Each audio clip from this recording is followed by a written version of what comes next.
and we're doing a mukbang today. Yay! I love mukbangs. Oh no, I almost forgot. I need to take out my Invisalign.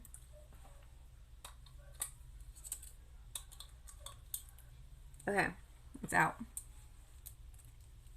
Anyways, crab rangoons, anyone? And they came with this sauce, so that should be fun. I'm putting my Invisalign in the bowl. So I forgot to get a napkin. Oh wait, I have tissue paper right here. I forgot. I keep a box of tissues next to my vanity. But anyways, you know how much I love to do a mukbang. It's just something about talking and eating that grosses people out. But I really enjoy it. Mmm. Mmm. Mmm.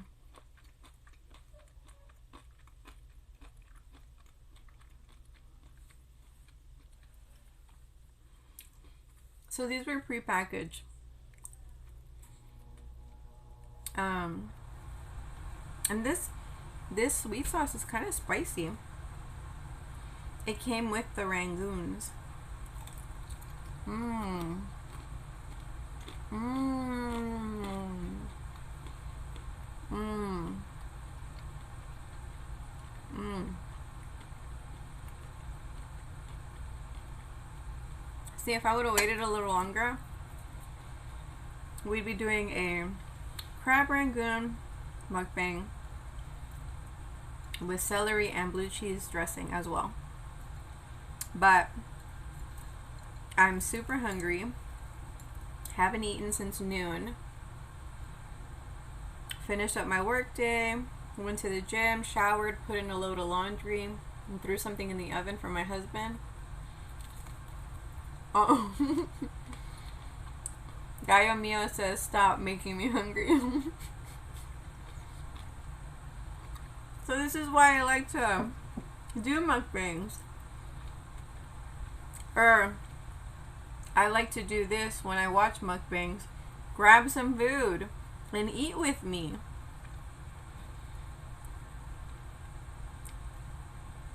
I used to do that more often. Like,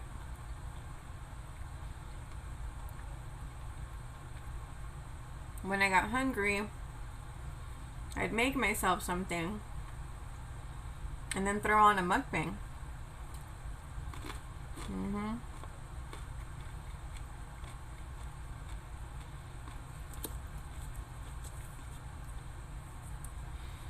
You know, I'm really glad that my nieces and my nephew, they enjoy watching mukbangs, particularly the compilations.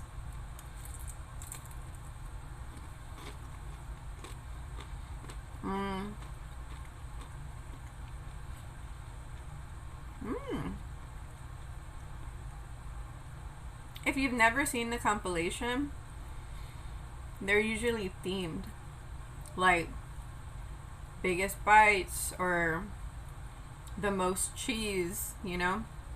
Because one thing that mukbangers really like to do is drown their food in cheese.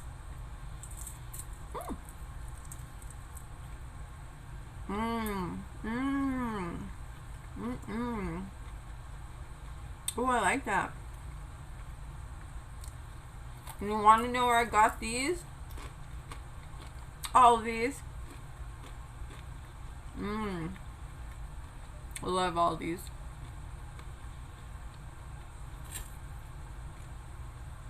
I got some beer battered fish fillets from Aldi's as well. Really excited to try those. And I got some asparagus. So I'm thinking I might cook the asparagus, like roast them or something. And like a buttload of garlic and onion. And then have some fish fillets.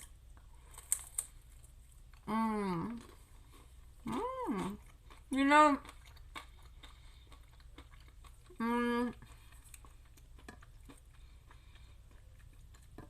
Maybe I should do mukbangs more often.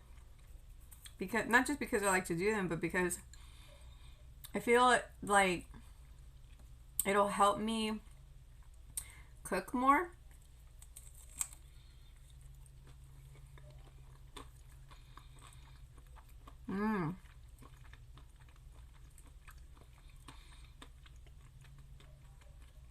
So I don't know if I told you guys, but I've been eating more vegetables lately.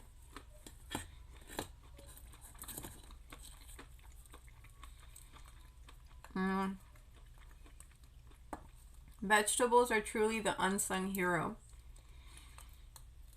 of the grocery world.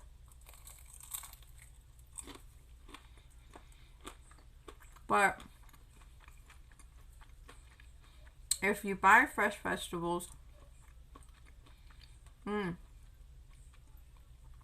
that's like making a commitment to cook them, because they will go bad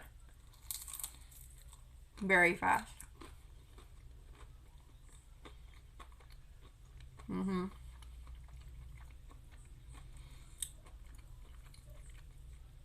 And I don't like to be wasteful.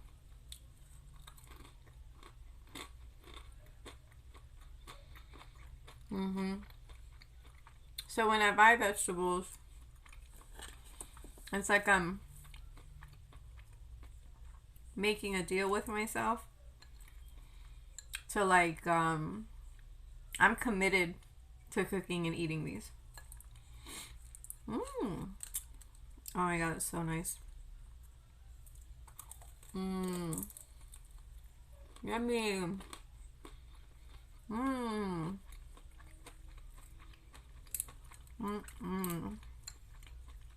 You know,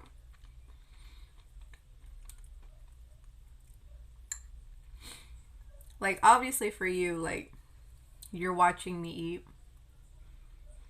but for me this is not really a distraction. So another point for mukbangs is, or mukbangs, because that's how you actually say it. Another point for mukbangs is that you enjoy your food more, I feel like, because you're not being distracted.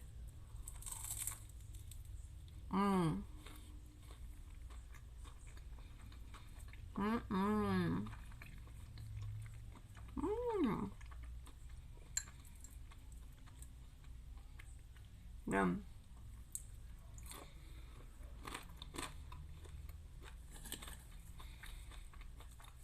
I'm a very noisy eater. No, I'm an enthusiastic eater. Oh my god. Speaking of enthusiasm, I am so ready to go to Dublin.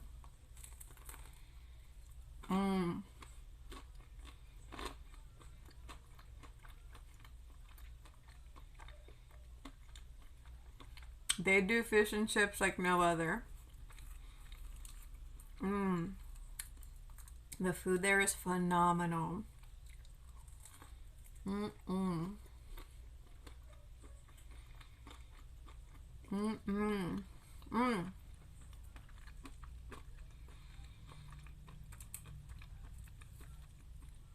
Their Chinese takeout is very unique as well. Just the flavor of everything is so different. I'm looking forward to that. I can't stop talking about it with my husband. I'm like, man, I can't wait to have a nice smoked cod with chips or fries that are covered in vinegar and a nice garlic sauce on the side.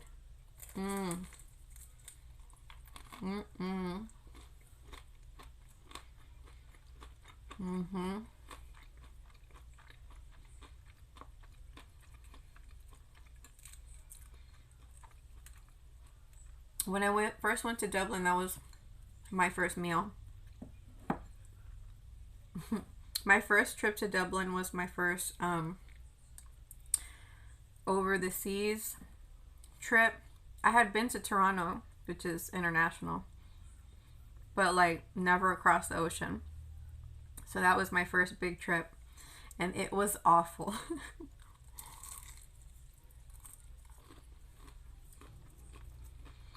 mm. Mm. So good.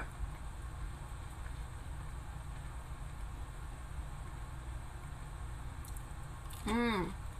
That was the last one. So sad. It's okay, my blue cheese is coming. I'll get to have celery.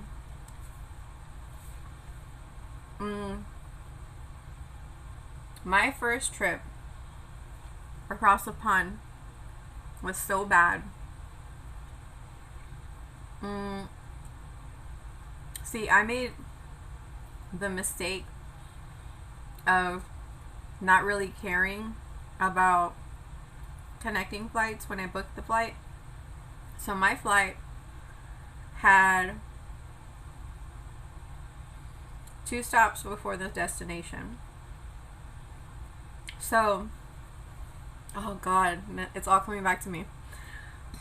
So, my first stop from Bush was, it was like Detroit, I think it was. And I think it was Detroit. But when I got there, the plane had arrived late, and my connecting flight that was supposed to take me to Heathrow, London, had left without me. So a lot of us missed our connecting flight because the plane got there. I was gonna say the ship. The plane got there super late. So what should have been like an hour layover ended up being like 3 fucking hours we were there. And in that time, I was in the customer service line waiting to get rebooked and all this other shit. It was awful. I think it might have been 3-4 hours. I think it might have been 3 hours. And when I rebooked, the customer service rep that helped me was like, so I was worried about my other connecting flight, because I was like, well, when I get there, how, like, I don't think I'll make it to my other gate in time so that I can fly to Dublin from Heathrow. And she was like, don't worry about it, like, there's a seat for you, you're like on standby or some shit. I can't remember, this was a long time ago. So I was like, fine, let's just make it to Heathrow. So we board the plane, I get to London, and I'm trying to get, I go to the Aer Lingus customer service booth because that's what I was instructed to do. So I go there and I'm like, hey, I just came from Detroit, I think it was, and they told me that you would have a flight for me or some shit like that. And they were like, we don't know what they told you, but we don't have a flight for you. And I'm like, well, when's the next fucking flight out of here? I need to get out of here. I'm in the middle of nowhere. And they're like, we don't know when you can get a seat because everything's booked. And I'm like, what? So you're telling me I'm just stranded in London? And they're like, yeah, we don't know what to do for you. I'm not even joking, because like I was so exhausted at that point, because I'd been traveling for almost 24 hours, I think it was. And I just started crying. I just started crying in the middle of this fucking airport where I knew no one. And somebody took pity on me. Somebody saw me crying. Somebody that worked at Aer Lingus. Like, they were like helping somebody out or filing something, I don't know. But they turn over and they see me crying and they take pity on me. And they're like, what's going on? And so, you know, he checks everything and all this other stuff. And they're like, we have a flight leaving, but it won't be for another 4 hours. And I'm like, well, I have nowhere to go. So I'll fucking wait 4 hours. And I was just so tired. If you've ever flown, there's something about flying planes that it doesn't matter how long the flight is. I feel like I get off exhausted, dehydrated, and constipated every single time I fly. Oh, and I get the worst air pressure, like you know how the air builds up pressure in your ears? It's the worst fucking pain. I'm not even joking, like, it's so bad that when we're descending, I am scared. I'm genuinely scared every time it happens, because it does feel like my eardrums are gonna burst and I'm gonna be bleeding from my ears. Like, it's so bad. It's just a very scary pain that I get. But so by the time I got off the plane and my husband and his sister picked me up, because at that time my husband went back to living in Dublin, so he was there, living there. And I was just so tired, just over everything. I was just emotionally drained, physically tired. I felt like a pile of mud. It was the worst experience flying. The worst. So bad. But I did it. I survived. Here we are, laughing about it now. But that was the first meal that I had when I got to Dublin, was a nice smoked fried cod. It was a smoked cod, and it was battered. Chips with tons of vinegar and garlic sauce. So that was nice. Like, my husband had that waiting for me. He had a bouquet of flowers. He told me to go take a bath. I did. And he had a onesie waiting for me.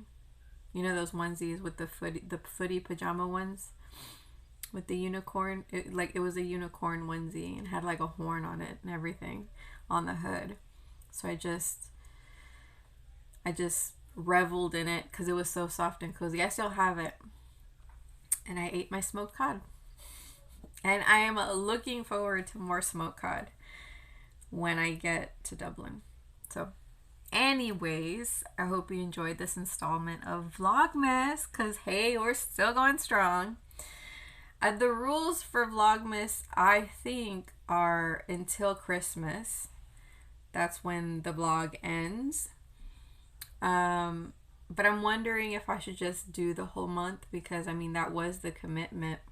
But I don't know. You tell me, should I keep going the whole month, or should I adhere to the rules of Vlogmas? You tell me. And until then, you can tell me on Instagram, you can tell me on TikTok, or YouTube, because I'm about to upload this to YouTube. But tell me, and yeah, so I hope you enjoyed, and I'll see you on the next one. Take care of yourself and take care of each other. Okay? Bye.